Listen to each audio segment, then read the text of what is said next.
श्री सच्चिदानंद सद्गुरु अवधूत वेंकटेश साई महाराज की जय।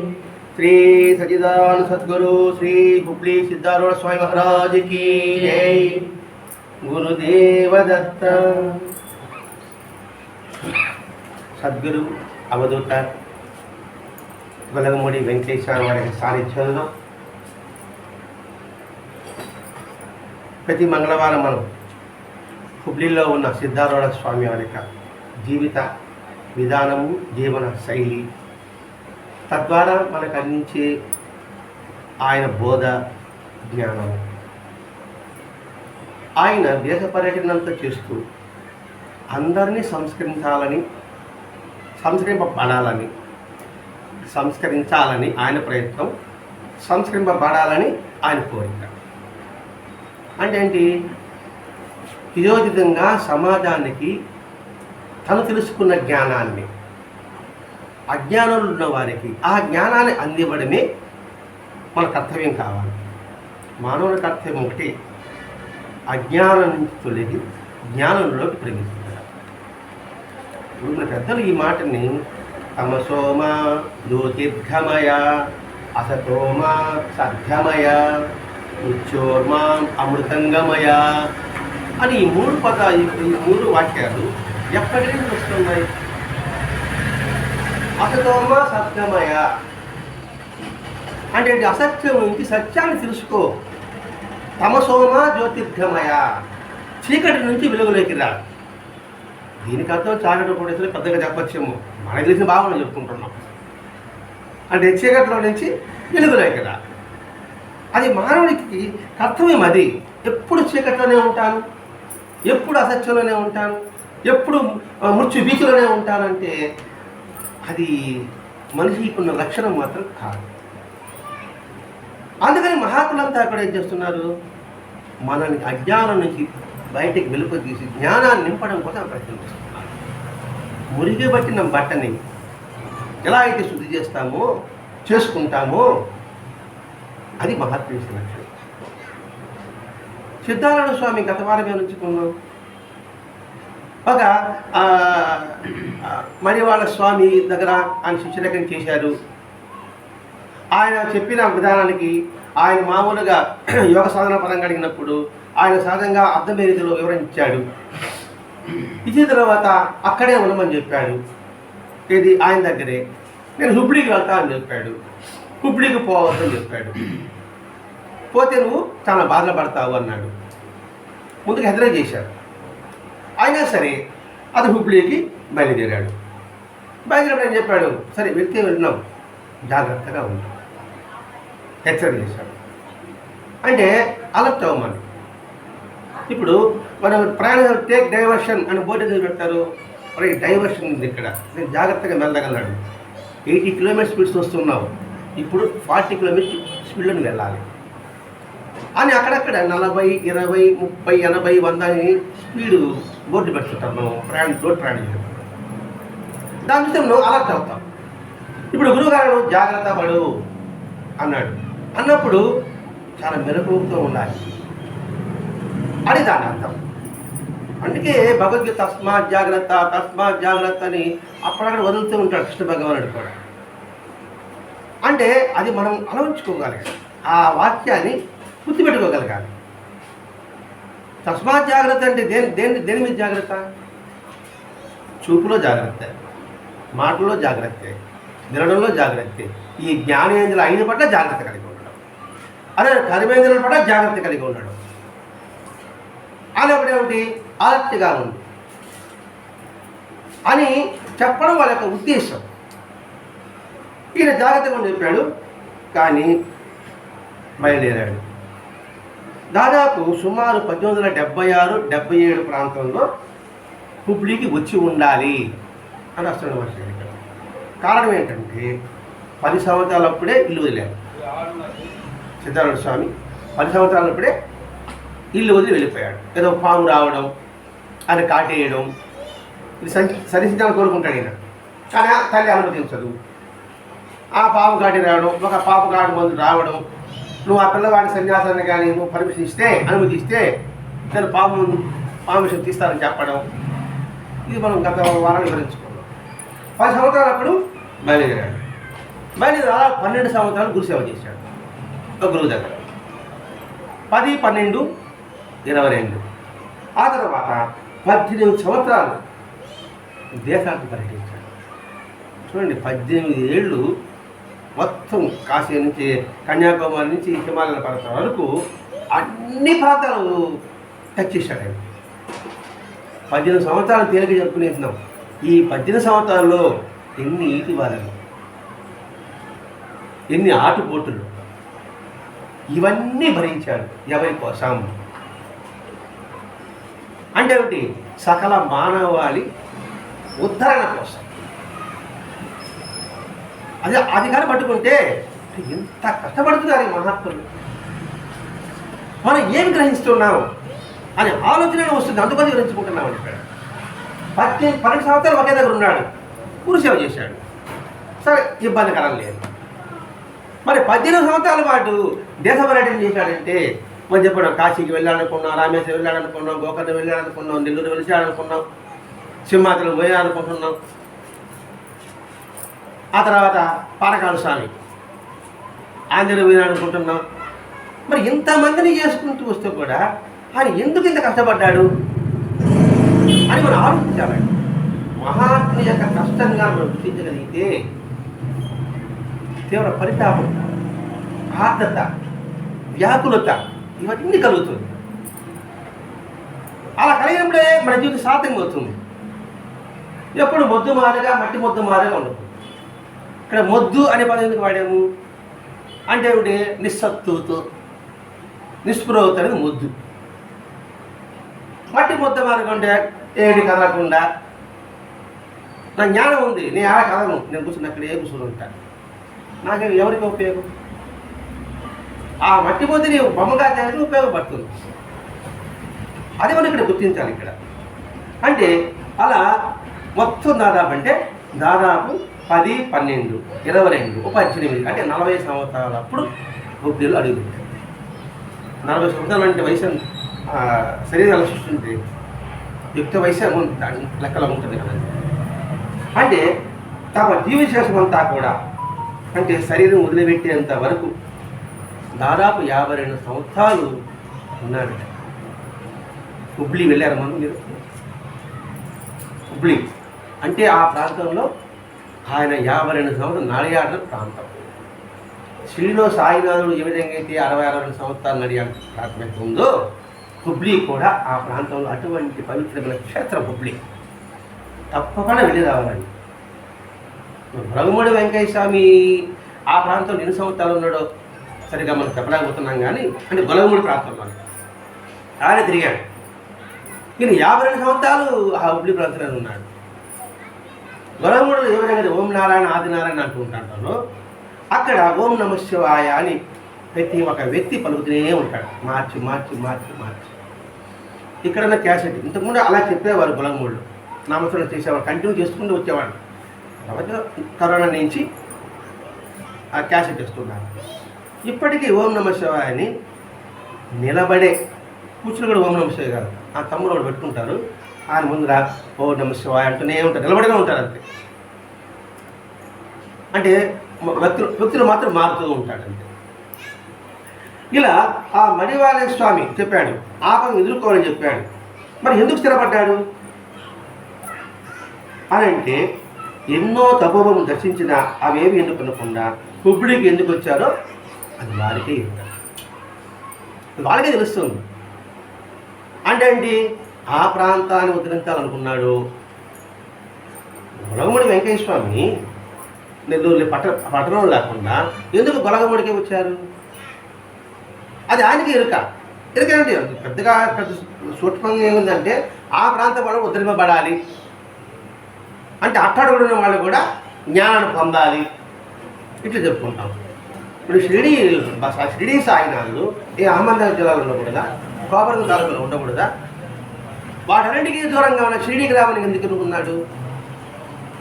మాస్టర్ గారు ప్రత్యేక రాస్తాడు, షిరిడీ అనేది ఒక దూర ప్రాంతము, ఆ ప్రాంతాన్ని ఎన్నుకున్నాడు. అలాగే భరద్వాజ మహర్షి గారు ఆయన పుట్టింది బాపట్ల, చదివింది విజయవాడ, ఉద్యోగం మొత్తం హైదరాబాదు, ఆ తర్వాత ఒంగోలు, ఆ తర్వాత బాపట్ల ఉద్యోగం చేశారు. విద్యానగర్ వెళ్తున్నారు. విద్యానగర్ ఎటువంటి ప్రదేశం? మొత్తం రాళ్ళ ప్రదేశం. మీరు చూసి తెలిసి అర్థమవుతుంది. ఆ రాళ్ళు అంటే బొంతరాళ్ళు ప్రదేశం. అంటే ఏంటి? కరుడు గట్టిన ఆ నేల ప్రదేశాన్ని, ఆ కరుడు గట్టిన ప్రదేశంలో మనుషులు ఎలా ఉంటారు? కరుడు గట్టిన మనుషులు ఉంటారు. కరుడు గట్టి అంటే ఏమిటి? ఎప్పుడు స్వార్థంతోనే ఉండేది. అటువంటి ప్రదేశం ఎన్నుకొని అటువంటి కరుడు గట్టిన ప్రదేశాన్ని ఎంత పవిత్రమైన క్షేత్రంగా 12 సంవత్సరాల వరదాన మహర్షి గారు అక్కడ ఉండి ఆ ప్రాంతాలంతా కూడా పునీతం చేశారు. మరి విద్యానికి ఎందుకున్నారు? అది ఆయనకి ఎరుక. మరి అక్కడి నుంచి ఒంగోలుకి ఎందుకు వచ్చారు? అది ఆయనకి ఎరుక. అక్కడ ఉన్నప్పుడు మనం అనుకుంటున్నాం ఆ విద్యార్థులు చేత తీసుకురావడానికి విద్యాలయం ఎదుర్కొన్నాడు. ఒంగోలు వచ్చింది గృహస్థుల్ని వారి ధర్మాన్ని నిర్వర్తించడం కోసంగా ఒంగోలు ఎదుర్కొంది. కారణం లేనిదే కార్యం ఉండదు. అది మాత్రం ప్రతి ఒక్క అంశంలో మనం, అది ఒక మాత్రమే కాదు మనకి కూడా.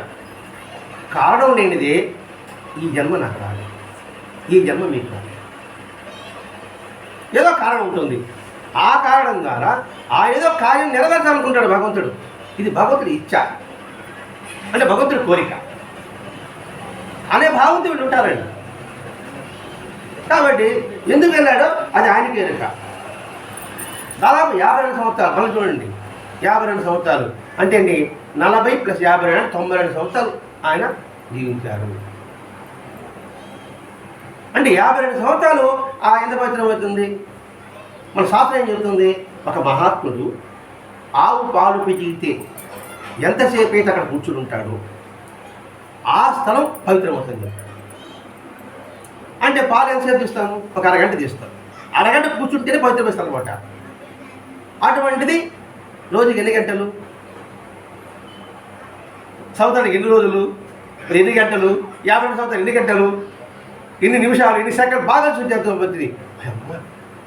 ఇన్ని క్షణాలు గడిపాడు ఆయన.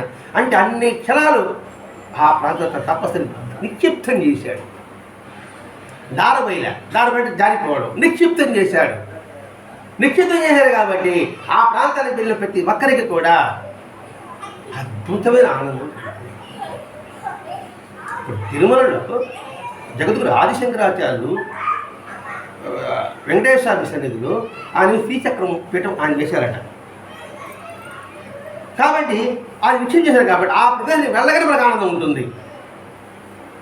అంతవరకు ఆనందంలో అడుగు పెట్టినంత వరకు మన చూపులు, మన మాటలు, మన ఆలోచనలు ధ్వజస్తంభం దాటినాక కూడా అలా ఉంటుంది. అవునా కదా? అంటే అక్కడ నిశ్చయం చేశాడు కాబట్టి వారి యొక్క తపోశక్తి ప్రభావం ఇప్పటికీ కొన్ని కోట్ల మందిని ఆకర్షితవుతుంది. కొన్ని కోట్ల మంది ఇప్పుడు ఆనందాన్ని అనుభవిస్తున్నారు. అందుకే ఆ తిరుమల ఆనంద నిలయంగా పేరు ప్రఖ్యాతితో వెలుగొందుతుంది. అందుకని మహాత్ములు సంచరించిన మహాత్ముల యొక్క శరీరం వదిలిపెట్టిన స్థలంలో ప్రతి ఒక్కరూ దర్శించబడమని శాస్త్రం చెప్పబడి ఉంది. కాబట్టి అవకాశం ఉన్నంత వరకు హుబ్లీని దర్శించడానికి మనం ప్రయత్నం చేద్దాం. సిద్ధులు హుబ్లీకి వచ్చిన తర్వాత మౌనమే ఆయన దీక్ష. ఏమంతా మాట్లాడేవాడు కాదు. అప్పుడంతా ఊరంటే అడిగే కదా ఉంటున్నాయండి. ఏమనగా కట్టడాలు ఏమవుతుందా? ఏడో ఆడో గుడిసె, ఈడో గుడిసె, ఆడో గుడిసె ఉంటాడు. మామూలుగా కట్టడం అనేది చాలా అరుదు. ఆ కట్టడం అనేది మట్టితో కట్టడం. అటువంటిది ఆ అడుగు తిరుగుతున్నప్పుడు అలా తిరుగుతుండేవాడు. ఆకలి వేసే భిక్షానికి చేతులు జోడించి అడిగేవాడు. అది మాట్లాడ చేతులు పట్టేవాడు అంతే, మాట్లాడేవాడు కాదట. ఆ చేతిలో ఎవరు ఏమి ఇస్తే అది తినేవాడు. ఏది దాన్ని తీసుకుని ఎప్పుడు తినేవాడు కాదు. ఇక్కడ వేసాడు అక్కడే చేసేవాడు. ఏమి పెట్టలేదు ముందుకు పోయేవాడు. మళ్ళా అడగడం అంటూ ఉండదు. అంటే ఎంతటి వైరాగ్యం చూడండి. సిద్ధుని యొక్క వైరాగ్యం, మహాత్ముల యొక్క వైరాగ్యం ఇలా ఉంటుందండి. అంతేగాని ఏదో వేషాలు చేసుకునేసి ఫలాని ఇట్లాంటివే మాకు అని నిర్ణయించే పదార్థాలు కావచ్చు, నిర్ణయించే నివాసం కావచ్చు, నేను సిద్ధుడు, నేను మహాత్ముడిని, నేను అన్ని వైరాగ్యం నాకు కలిగి ఉంది కాబట్టి ఇల్లు విడిచిపెట్టేశాను, నేను పేరు మార్చుకున్నాను అని చెప్పే వాళ్ళు చూస్తూనే ఉన్నాం. నిజమైన వైరాగ్యం ఉండి ఇలా ఉంటుంది అంటే ఇలా ఉండకూడదా అని మీరు అడగచ్చు. ఉండండి, ఇబ్బంది లేదు. కానీ భగవంతుడి పేరు పడుతుంది దాంట్లో చేర్చవాలి. అప్పటి కాలం అండి ఒక ఆయన అంటగా అప్పుడు కరెంట్ లేదు కదా, గుడి దీపాలు ఉంది కదా, ఇప్పుడు గుడి దీపాలు పెట్టుకోవచ్చు కదా అన్నాడు ఒక ఆయన. అంటే దానికి అర్థమే ఉండదండి. ఇంకా మాట్లాడండి నిజమైన వైరాగి ఎలా ఉంటుంది. అందుకే సన్యాసి అనేవాడుగా ఎట్టుంటే ఈ చేతిలో భిక్షాపాత్ర, కనీసం భిక్షాపాత్ర కూడా ఉండకూడదంట. ఇప్పుడు గొల్లగొండ వెంకటేశ్వర దగ్గర ఒక పాత్ర చూపించండి చూద్దాం. ఏముంటుంది తెలిసినప్పుడు ఒక తాటాకు దున్నే దాంట్లో పోసి తాగేవాడు అంతే. చిన్న దబ్బర దున్నిపోయి తాగేవాడు కాదు. స్వయంగా చూసిన వాడు చెప్తారండి. తాటాకు మనం తాటి కట్టారు కదా, దాన్ని తాగేవాడు. అది నిజమైన వైరాగ్యంతో ఇదే చేశాడు. పెట్టుకునేవాడు లేదా కబురు పోయేవాడు. చూసేవాడికి ఏమనిపిస్తుంది, మాట్లాడడు, కట్టకపోతే అడగడు, ఏం పెట్టో తింటా ఉన్నాడు. మనకి ఏమనిపిస్తుంది, పిచ్చోడు అనిపిస్తుంది. అంతే హృదయపోకవాడు అనిపిస్తుంది. గొల్లగొండ వెంకటేశ్వర ఎలా అనిపిస్తుందో అనిపిస్తుంది. అట్లా ఈయన అనుకున్నారు, ఈయన ఒక పిచ్చి వాడరానైనా, ఈయన ఒక మూగ వాడరానైనా, ఈయన ఒక మూర్ఖుడు రానైనా అని అందరూ నోటికి తిట్టేవాడు. తిట్టేడా పలకపోతే ఏమంటారా, మూర్ఖుడు అంటారు అంతే. వస్తాను అనుకోండి, బరిని బాగా మాట్లాడు, పిల్లలు మాట్లాడంటే ఏమంటాం మనమా, వాడు గొడ్డు రావాడా అంటే చల్లం లేదు. అది కొట్టా కూడా వాడు చల్లం లేదు, మూర్ఖుడు రాడు అంటాం కదా. అట్లా ఈయన తిట్టినా కొన్ని ఏమైనా రాజు కొట్టుకున్నా కూడా పౌరంగా ఉండేవాడు. అందుకని ఈయనకు మూర్ఖుడని, మగవాడని, పిచ్చివాడని, పిశాచని నోటికి వచ్చే నాలుగు నాలిక ఏదైనా మాట్లాడతాడు. అలా అంటున్నప్పటికి కూడా ఇది ఏం మాట్లాడాడు. రాజేంద్ర శివాలయంలో కాలం గడిపేవాడు. అప్పుడు చిన్న చిన్న పొలాల్లో శివాలయం ఉండేది. పొలాలు కూడా అప్పుడు దేవాలయం ఉండేదండి. ఇప్పుడు చిన్న పొలంలో చూస్తాం, ఒక మధ్య పొలంలో ఏదో ఒక దేవాలయం కట్టుకుంటున్నాను అనమాట. అలా పొలం మధ్యలో ఈ శివాలయం పడుకునేవాడు. అయిన తర్వాత ఆ ఊళ్ళో శాస్త్రం చూశాడు కదా, ఎవరెవరు ఉంటారు కదా మంచి స్వభావం ఉండేవాడు. ఈ స్థితిని చూసి అక్కడికి వచ్చాడు. ఎవరు ఎక్కడ పడుకుంటున్నాడో శివాలయం అక్కడికి వచ్చాడు. అంటే ఆయన తీసుకోవాలని వచ్చాడు. ఆయన వచ్చి ఆయన అడుగు పెడతానే ఈయనకి పాము పడగ పెట్టుకున్నాడు. సిద్ధుడు ఉంది శివాలయం, శివాలయంలో ఈయనకి పాము పడగ పెట్టి ఒక తల పడగ చూశారు. అంటారు జనం, అందరూ స్వాములే పరిగెత్తారు. ఎవరికి తీసుకుపోతా ఉంటే ఆ తర్వాత పాము ఉంది. అంటే ఆయన గ్రహితత్వం ఏ తత్వము. మామూలుగా శివాలయంలో శివలింగం మీద పాము పడగల్లో ఆభరణం పెడతారు కదండి. అప్పుడు ఈయనెవడు, సాక్షాత్తు శివుడు. అంటే ఈశ్వరుడు అనే పదం కాదు, శివుడు అంటే శివతత్వం కలిగిన వాడు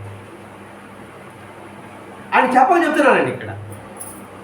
మరి శివుడు వైరాగ్యమా, వైరాగ్యం లేనివాడా? శివుడు వైరాగ్యమే. ఆయన కాపురాలు ఎలా ఉంటుంది, ఆయన వస్త్రధారణ ఎలా ఉంటుంది. పోనీ ఆయన భిక్షకు వెళ్ళేవాడు. శివుడు కూడా మనం బాగా పట్టుకోవాలండి.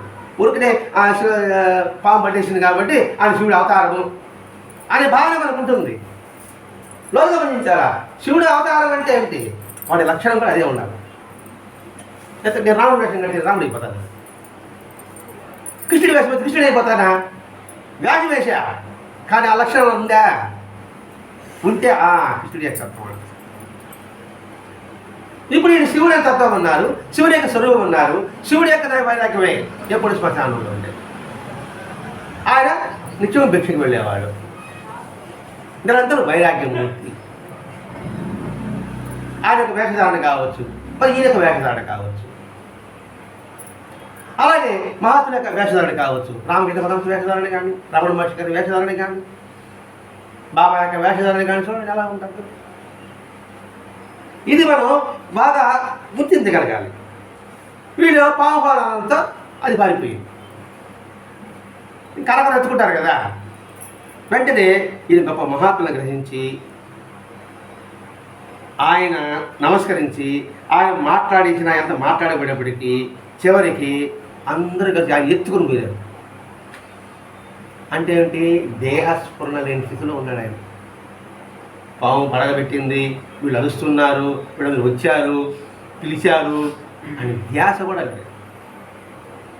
చివరికి వాడిని ఎత్తుకొని ఒక మఠాన్ని తీసుకుపోయి శుభ్రంగా గడ్డ చౌరంగా వేయించి అన్ని తీసుకొచ్చి స్నానం చేయించి శుభ్రమైన దోద కడితే ఎంత కట్టినా చలనం మాత్రం లేదు, ఏదో బొమ్మ కట్టినట్టుగా ఉంది ఆయన పరిస్థితి.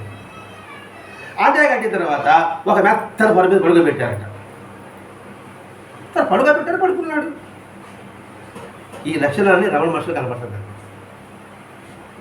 రమణ మహర్షి కూడా ఆ తిరువన్నామలలో ఒక చిన్న గుహ ఉందండి. ఆ గుహ పేరు. ఆ గుహ తపస్సు చేస్తూ ఉంటే ఆ ధ్యానంలో ఉన్నప్పుడు బొద్దింకులు, జర్రిలు పాకి రక్తం రక్తం ఉంటే కూడా ఆయన స్పృహ.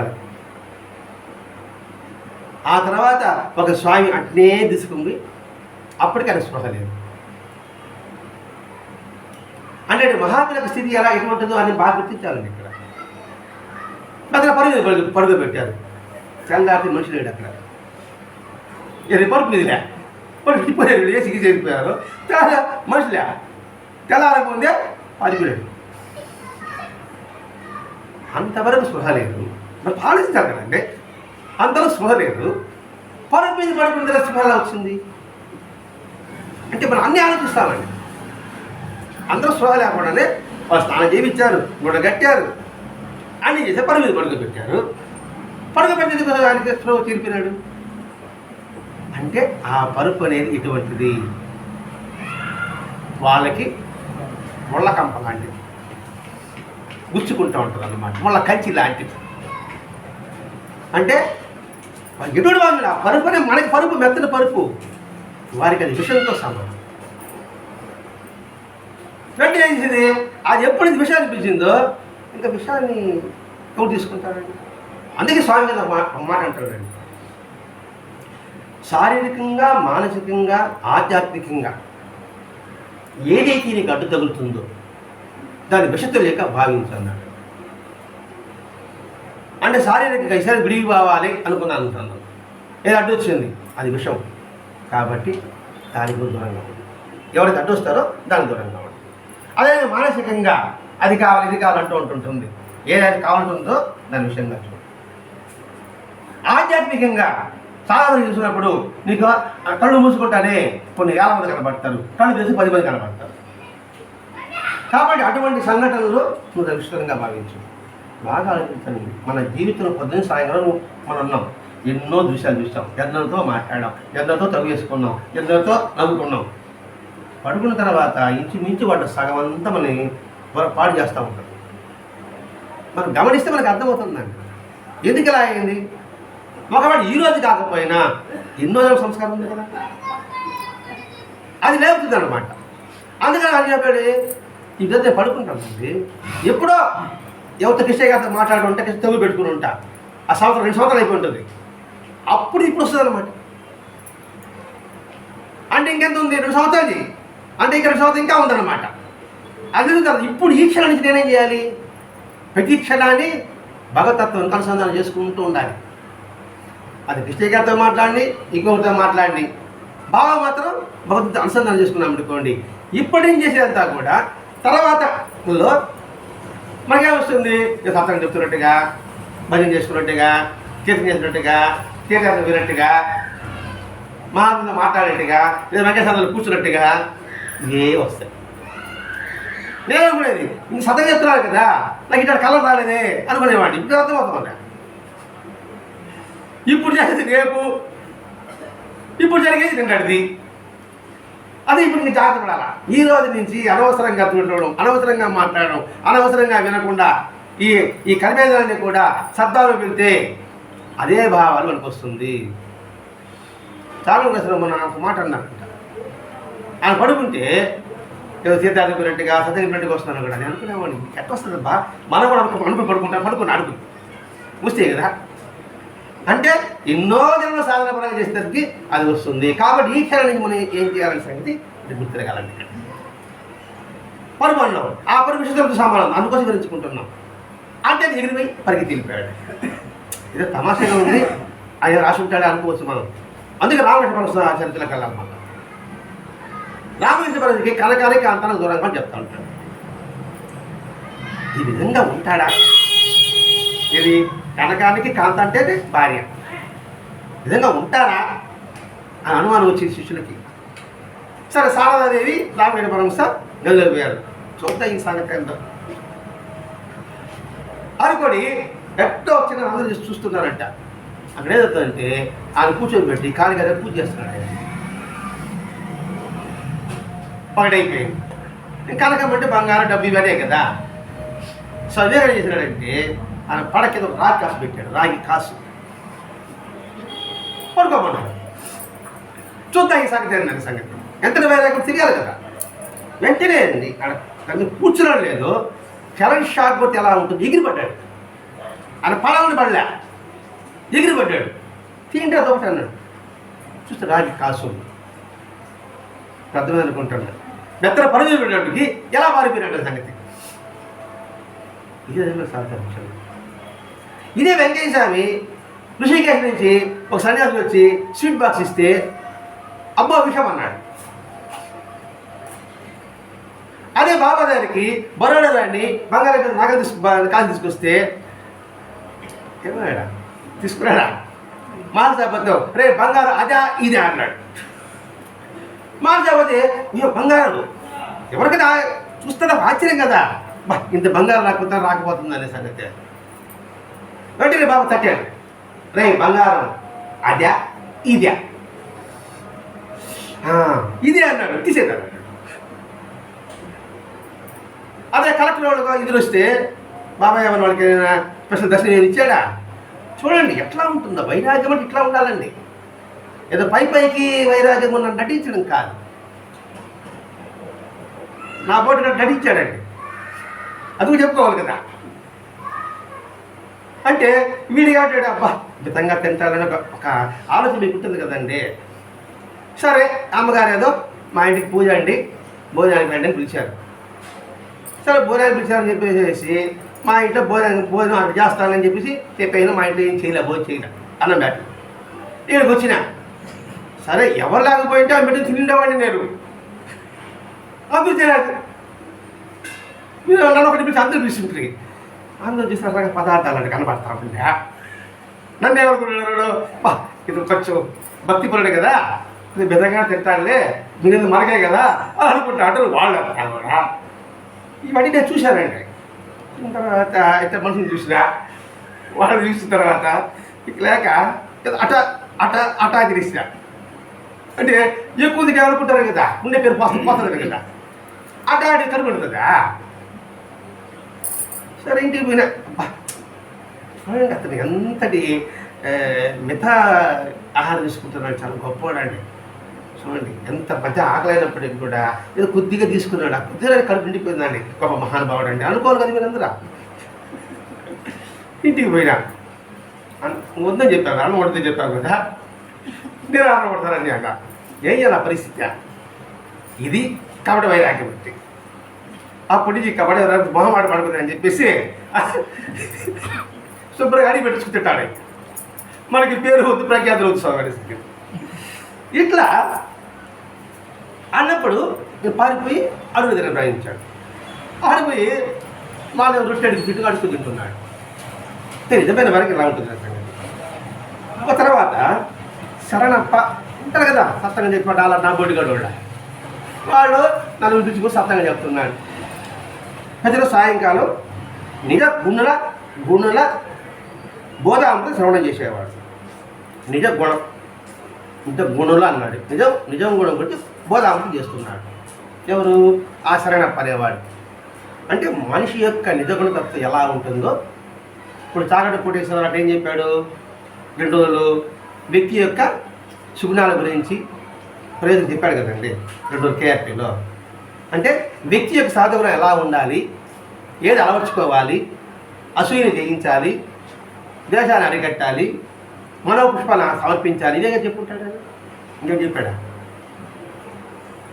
అలాగే ఇది నిజ గుణాల గురించి బోధాంపు చేస్తున్నాడు అనమాట. అంటే మనిషికి సహజ నిజ గుణం ఒకటి ఉంది, అది ఆనందం, ప్రేమ, దయ, కరుణ, అహింస. ఇవి సహజ గుణాలు. ఇవి ఆ గుణాల గురించి చెప్తున్నాడు, బోధాంపు చేస్తున్నాడు. చేసిన తర్వాత సిద్ధులుగా అక్కడ కూర్చున్నాడు. కథ చెప్తా అంటే అక్కడే కూర్చున్నాడు. కూర్చొని వినడం మొదలుపెట్టాడు. వింటూ ఉంటే ఆ శరణపత్రుడు పరమానుభవ బోధనలో 3వ సంధి ఆయన 5వ సూత్రంలో ఏదో 10 శ్లోకం చెప్తున్నాడండి. ఇంకా పరమానుభవ శ్లోకం మనకి తెలియదు, ఇందులో రాయలేదు కాబట్టి అందులో చిత్ శబ్దానికి అర్థం చెప్తున్నాడు. చిత్ అంటే ఒక ఇంద్రియం అని చెప్పాడు. ఎవరు? ఆ శరణప్ప. చిత్ అంటే ఒక ఇంద్రియము అంటే కరణము అని చెప్పేటప్పటికి వెంటనే అదిని చిత్ శబ్దానికి అది కాదు అర్థం, ఆత్మస్వరూపం అని అర్థం ఉన్నాడు. అంటే చిత్ చిత్ సచ్చిదానంద ఆనందం అంటాం, సచ్చిత్ ఆనందం అంటాం. సత్ అంటే ఉన్నది, చిత్ అంటే చైతన్యం. ఆ ఉన్న చైతన్యంతో మమేకం చేతి ఆనందం అది సచ్చిదానంద స్వరూపం. సద్గురు సాయినాథ మహారాజు అంటారు. అంటే వాళ్ళు నిత్య చైతన్య స్వరూపులుగా ఉంటారు కాబట్టి వాళ్ళు. ఇక్కడ ఆత్మస్వరూపము అంటే నిరంతరము చైతన్యం కలిగినది. ఆ చిత్ అనే శబ్దానికి నువ్వు ఒక ఇంద్రియం అన్నావు, ఇంద్రియం కాదు అని మొత్తం సర్వము ఆత్మస్వరూపాన్ని గుర్తించు అని ఆయన వివరణ ఇచ్చాడు. అంటే మనం ఒక వాక్యంతో మనం చెప్పుకున్నాము, ఆయన అనేక ఉదాహరణతో వివరణ ఇచ్చి ఉంటాడు. కాబట్టి ఇంద్రియం చెప్పరాదు అని ఏంటి? అది ఇంద్రియం అంటే ఆడవారికి పరిమితం అయిపోతాను. చిత్తడి చైతన్యం కదా. ఇప్పుడు ఈ చెయ్యి అంటే ఈ చెయ్యిలో ఇది కరణం అన్నాము, కానీ ఇందులో చైతన్యం లేకపోతే ఈ కరణం ఏ పని చేస్తుంది? కాబట్టి చిత్తడి సర్వవ్యాపకం, ఆ చైతన్యం అనేది ఆత్మస్వరూపం. అంటే ఆ ఆత్మస్వరూపంలో ఈ చైతన్యం అంతా నింపబడి ఉంటుంది అని ఇంతటి కూడా అర్థం చెప్పాడండి. అంటే మనకు తెలిసిన బాగా మనం వివరించుకున్నాం. అంతే తర్వాత అందరికీ అర్థమైంది. ఆ ఆరుడు చెప్పింది విని అని రాస్తాడు. ఇక్కడ చిత్తులు చెప్పడం వల్ల ఇక్కడ ఆరుడు చెప్పింది విని అన్నాడు. ఇక్కడ ఆరుడులు అంటే మనం అర్థం చెప్పుకున్నాం. ఆరుడులు అంటే ఏమిటి అని? ఆరుడులు అంటే వికసించిన వాడు, అంటే పరిపూర్ణ గల వ్యక్తి. అటువంటి వాడిని ఆరుడు అంటారు. అలా కాకుండా నేను తగిలించుకుంటా బిరుదు ఆయన తగిలించుకున్నాడు ఆరుడు అనేసి రావణ గోజీ పెట్టినట్టుగా వాళ్ళ బంధువులు గోజీ పెట్టుకున్నాడు. నేను రావణ మట్టి లాగా ఉంటాను. రావణ మట్టి అయిపోతాడా? నేను బిరుదు తగిలించుకున్న మాత్రాన అలా అయిపోతానా? అదే బాబా చేతుల్లో హేమత్ పంత్ అని బిరుదిస్తే ఆ హేమత్ అన్న శబ్ద బోల్కరు ఇంగిపోతాడు. హేమత్ పెద్ద పేరు కదా, తనని ఆర్డర్ పొందలేదే, బాబాను ఏదాలు చేస్తున్నాడు అనేసి. కానీ బిరుదు మనం తగ్గించుకోవడం చాలా సులభం అండి.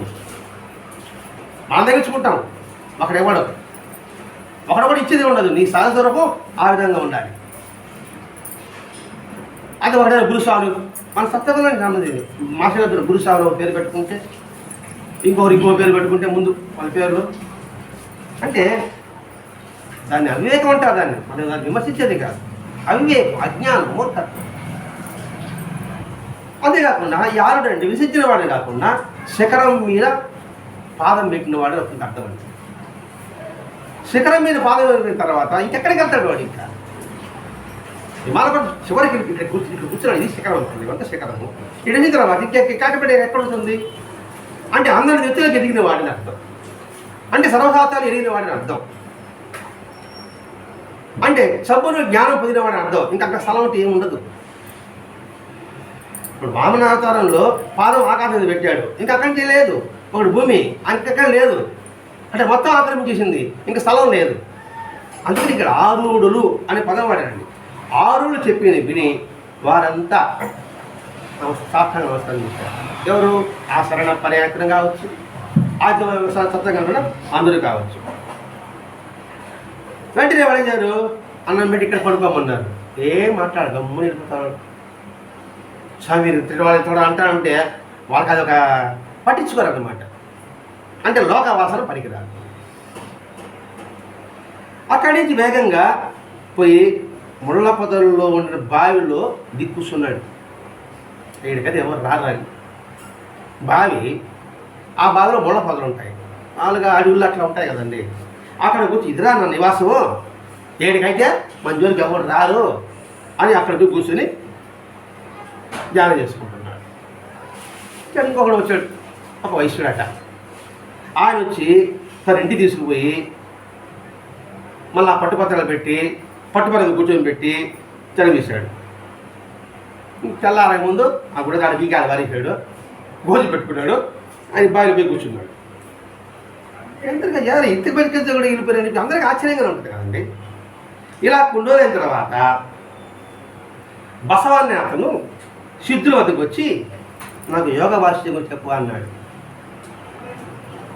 సరే వచ్చి అడిగాడు కాబట్టి యోగ వాసిష్టం ఎవరు చెప్పింది? వశిష్ఠ మహర్షి శ్రీరాముడు చెప్పింది. దాన్ని వశిష్ఠ గీతాలు అంటారు, యోగ వాసిష్టం అని అంటారు. మనకి ఎట్లా భగవద్గీత అంటే భగవద్గీత ముందే అనేక గీతలు ఉన్నాయి. యోగ వాసిష్ట వశిష్ఠ గీత కాదు, ఉద్ధవ గీత ఏదో చాలా ఉన్నాయండి. అప్పుడు మనకు గుర్తులే, చాలా బోధ గీతలు ఉన్నాయన్నమాట. అంటే ఇక్కడ బోధ గీత, ఆ గీత దాటితే నువ్వు అదోగతి. లక్ష్మణుడి గీత దాటితే సీత ఏదో అదోగతి అవుతావు. అందుకని వశిష్ఠ గీత యోగ వాసిష్టం. అంటే ఏంటి? శ్రీరాముడికి ఎందుకు బోధించాడు? మళ్ళా ప్రశ్న. మనం కృష్ణుడు బోధించాడు అర్జునుడికి. శ్రీరాముడు సాధ్యత మహావిష్ణు స్వరూపం, అవతరణ. మరి ఎందుకు బోధించాడు? శ్రీరాముడు భగవంతుడికి వచ్చాడు, మానవుడికి వచ్చాడా? మానవుడికి వచ్చాడు.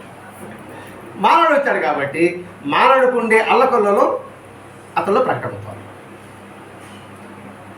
అతడు 10 సంవత్సరాలు రాజు కదా, 10 సంవత్సరాల తర్వాత దేశ పర్యటన చేస్తారు. ఎందుకు పంపిస్తారంటే అన్ని పనులు కష్టంగా తెలుసుకొని మళ్ళీ వచ్చి రాజ్యాభిషేకం చేస్తే సకరంగా పరిపాలిస్తాడని అర్థం. అందుకోసం ఏం చేస్తారు? విద్య అయిపోయిన తర్వాత దేశ పర్యటన చేయమంటారు, రాజ్యమంతా తిరగమంటారు. తిరిగితే ఈత మనకు తెలుస్తుంది కదా, ఎక్కడికే ఉందో తెలుస్తుంది కదా. అంటే మన ప్రభుత్వాలు గ్రామ సభలు పెట్టినట్టు అని తెలుస్తుంది కదా ఎలా ఉంటుందని సంగతి. అలా అయినప్పుడు అసలు వైరాగ్యం వచ్చింది ఎవరికి? శ్రీరామచంద్రుడు. బుద్ధుడికి ఏ విధంగా అయితే వచ్చిందో అతడికి ఆ విధంగా వచ్చింది. అప్పుడు కూర్చొని చెప్పాడు వశిష్ఠుడు, ఈ వైరాగ్యం నీకు పనికిరాదు నాయనా, నువ్వు క్షత్రుడివి కాబట్టి కృష్ణ భగవాన్ అతడికి ఏమైతే బోధించాడు, తన కర్తవ్యాన్ని బోధించాడు, వశిష్ఠ మహాముని శ్రీరామచంద్రుడికి కూడా అటువంటిది బోధించాడు. దాన్ని ఇస్తున్నాడు. యోగ వాసిష్ట సద్బోధ ప్రారంభించామనుకుంటే దానికి సమ్మతించి శాస్త్ర బోధన చేసి మళ్ళీ బావికి వచ్చి కూర్చున్నాడు. అనేంటి? ఎవరికి అర్హత, ఎవరు అడిగితే వారికి చెప్పాలి. అందుకే కృష్ణ భగవానుడు అంటాడు, రహస్యాది రథ భగునికి బోధిస్తున్నా అంటే ఆ జ్ఞానం రహస్యమైంది. ఎవరికి అర్హత వాడికి బోధిస్తే వాడు అందుకోగలుగుతాడు. అర్హత జ్ఞానం ఎంత బోధించే లాభం? దాని పెద్దవాళ్ళు ఏమంటారు? చెవిటోడి సంఖం పోతే ఏ లాభం అంటారు. ఎంత ఊదు వాడికి ఎగబడతాడు, వాడికి అర్హత ఎంతగా బోధించు నువ్వు కాక ఏందో వాడు వాగుతూ ఉంటాడు, తింటూ ఉంటాడు. అరే ఈరోజు సద్గురు సేవలు వస్తుంది అన్నమాట.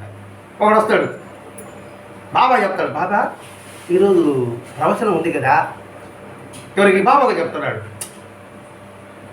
వచ్చి ఆ ప్రవచనం నీకు తెలుసులే, నేను ప్రవచనం వినడానికి వస్తున్నాను. అవును బాబా అంటాడు, వినడానికి వస్తున్నావా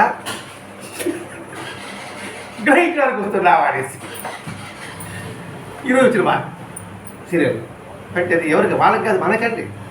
వినడానికి వస్తున్నావా, ఇవి గ్రహించడానికి వస్తున్నావా అని మనమే ముందు నిర్ధారణ చేసుకొని రావాలి. వినడానికి అయితే టేప్ రికార్డ్ పెట్టి క్యాస్ పెట్టి చాలా రోజు పెట్టుకున్నాను బ్రహ్మాండంగా, పెద్ద రీసోల్ పెట్టి బ్రహ్మాండంగా సోఫాలో కూర్చొని తయారు వేసుకుని వేసి వేసుకొని ఇక్కడ మలమల తింటా ఉండొచ్చు. వినాలనుకుంటే, గ్రహించాలనుకుంటే అప్పుడు సిట్టేట్ అనమాట. ఇంట్లో అయినా సరే గ్రహించాలంటే సిట్టేట్గా ఉంటాం. ఎదురుగానే కూర్చోన్నాడు, ఈ సమస్యను కూర్చున్నాడు, చాటు కూడా కూర్చున్నాడు అని సట్టేడు కూర్చుంటాం గ్రహించడానికైతే. అదే అంటారు సార్ ఒకసారి ముందు అసలు కూర్చుంటారంట, తోగుతూ ఉంటారంట. ముందు కూర్చొని వెతుకు, తోగడ వెతుకట్టాడా.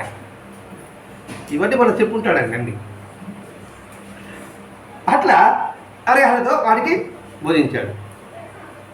ఇంకా సిద్ధుడు చూశాడు, ఈ బావిలో కూర్చొని వస్తాడారే, నాకు ఏకాంతం దొరకలేదే అనేసి ఇంకా ఆ బావిని విడిచిపెట్టాడు. అంటే వాడికి జన సంస్కారానికి దూరంగా ఉండాలి. నిజమైన సాధువుడు అలా ఉండాలండి. అయిన తర్వాత అక్కడ వెళ్తే ఒక చిద్గానంద స్వామి అనే ఒక సమాధి ఉందట ఊరికి దూరంగా. అక్కడ వెళ్ళాడు.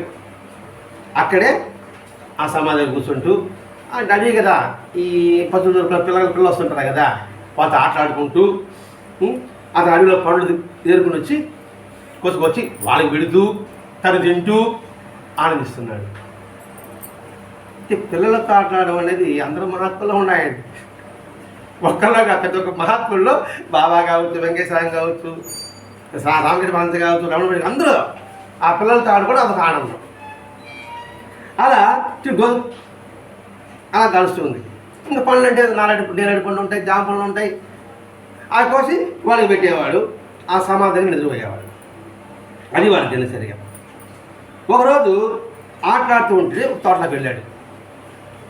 తోటలోకి వెళ్తే వాళ్ళు పనసకాయ కోసుకున్నారు పిల్లలు. అంటే తోట వాళ్ళు వరిగించాడు. పిల్లలంతా వరిగినారు. ఈయన దొరికాడు. దెబ్బలు తిన్నాడు.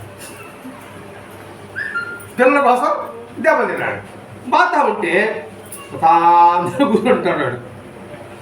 అంటే దారి పిల్లలు ఉంటారు కదా, గబగా వచ్చి విడిపించి, అయ్యా జ్ఞానికి కర్మపాసం ఏదో ఒక నెపంతో తిరిగిపోవలసి ఉంది చెప్తున్నాడు సిద్ధుడు. ఎందుకు కొట్టించుకో, నోరికి చెప్పచ్చు కదా.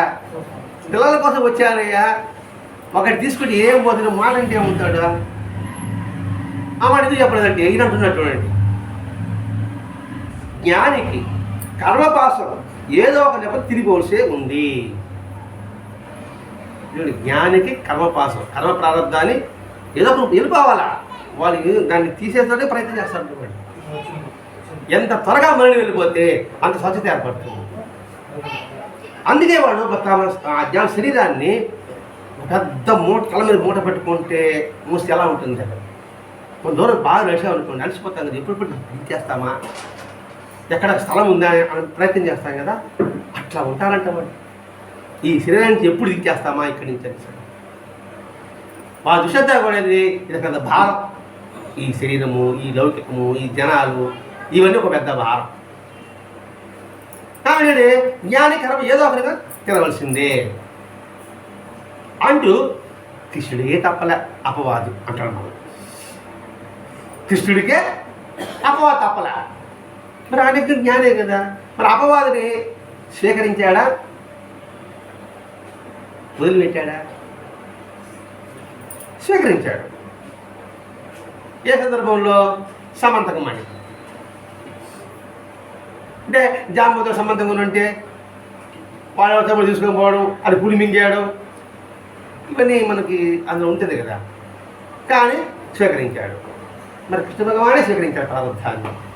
నేనంత అంటున్నాడు కృష్ణ భగవానుడు, సిద్ధుడు. ఇంకా మనమెంత అని మనం అనుకోవాలి. ఇక్కడ మేము జ్ఞానం కావండి అంటాం. మనం జ్ఞానే తీసుకుంటాడు, మనం జ్ఞానం కావు కదా. మనకి ఎందుకు ఎలా తీసుకుంటావు? ఎందుకు ఇష్టం అంటాం. నేను జ్ఞాని కాదు కదా, కాబట్టి పట్టాను అంటే ఇప్పుడు అజ్ఞానం ఉంటావా? అంతే కదా లెక్క వస్తుంది. ఆయన జ్ఞానం అండి, ఆయన వల్ల అయిందండి, మన వల్ల కాదండి అని మనకు మనమే మోసం చేసుకుంటాం. అదే కృష్ణుడికే తప్పలేదు, అట్లాగే నాకు ఇలా చూస్తే ఇది నిరంతరము ఇలా ప్రతి ఒక్క సంఘటన వెనుక కూడా మనం బాగా గుర్తించగలిగితే తీవ్ర వైరాగ్యత సమస్య ఎలా ఉంటుందో, మహాత్మస్థితి ఎలా ఉంటుందో అది మనకి ఇక్కడ శుభ్రంగా అర్థమవుతుంది. ఒకసారి ఈయన మహత్యం బాగా పాకింది. పాకితే అసూయపడే కొంతమంది ఉంటారు కదా. ఒకడు అసూయ చెంది ఎవరి సమయంలో ఆ సమాధానికి వచ్చి నీచాత్ముడా నువ్వు ఎవర్రా అన్నాడు. ఆయన మాట్లాడతాడా? నువ్వు నీచాత్మ అన్నా అంతే, మహాత్ముడన్నా ఎవరే ఉంటాడు. ఏం మాట్లాడు ఇంకా కోపం వస్తుంది. నేను మిమ్మల్ని తిడతాడు అనుకోండి, మీరు గమ్ముడు అనుకోండి, ఇంకా పైకి ఆగుతానే. అట్లాగే ఇతరుతాడంటే ఇది కోపం వచ్చేది. ఎత్తాడు అట్నే దబక్కడి కింద వేసినాడు ఆయన. ఎవరిని? అసిద్ధుడు. ఏం మాట్లాడి చెప్పి ఇప్పటికి బండరాళ్ళు అక్కడ రక్తం చర్మం రక్తం కారసాగింది. వాడు వెళ్ళిపోయినాడు. ఇది మెల్లగా పాకుంటూ మళ్ళీ ధ్యానంలో లాగే ఉన్నాడు. రక్తం కారిందే అమ్మ అన్న, అబ్బా అన్న, అయ్య అన్న ఏమన్నా అది శరీరానికే కదా. ఈ సగం రమణ మహర్షి ఫస్ట్ టైం, అందుకే రమణ మహర్షి జీవితంలో చదవాలండి. అసలు చూద్దాం పెద్ద అన్ని ఆశ వీడికి. రమణ మహర్షి అంటాడు, భగవద్గీత అంటాడు, ఇంకోటి అంటాడు, అంటూనే ఉన్నాడు. ఆశ జాస్ వెంకటికి సూర్యదేవతాన్ని అక్కడ వచ్చాడు. ఈ గాయాలు చూశాడు. ఏంటి స్వామి మీరు ఒక మాట చెప్పకూడదా వాడికి? వాడు ఆశతో కొట్టా. ప్రారంధం అనే ఫలం ఉంటే దాన్ని నశింపజేయాలి. తన కర్మ క్షీణింపగా తరిదిగా విదేహముక్తిని లభించే కాలం వస్తుందిరా నాయన.